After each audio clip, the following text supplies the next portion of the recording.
On a une question de Marie qui voudrait savoir qu'est-ce que ça peut m'apporter en plus dans ma recherche d'emploi d'avoir un parrain. Donc peut-être, Jérôme, si vous voulez nous éclairer et nous dire concrètement, avoir un parrain c'est bien, mais comment on l'utilise au quotidien?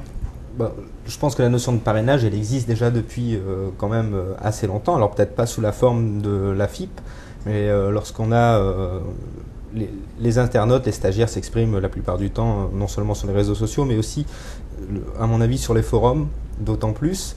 Vous prenez un forum comme Doctissimo, qui est le plus gros forum européen, tout au moins francophone, où les gens posent des questions sur les métiers, la formation, sur tous les sujets, toutes les thématiques qu'on peut imaginer.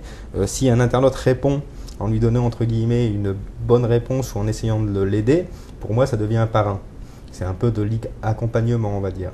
À partir de là, je pense que la notion de parrain, c'est aussi de pouvoir aussi corriger peut-être les réponses ou faciliter l'accès à l'information. À ce jour, je pense qu'on doit lutter contre tout le monde parle et c'est un peu de l'infobésité. À mon avis, il est intéressant d'avoir la notion de parrain quand c'est quelqu'un qui arrive à trier cette information et à pouvoir raccourcir le chemin que la personne doit faire pour accéder à l'emploi.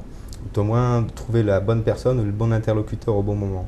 Donc je pense que cette notion de parrain, c'est surtout quelqu'un qui arrive à trier l'information et donner la bonne information sans noyer la personne sous une masse.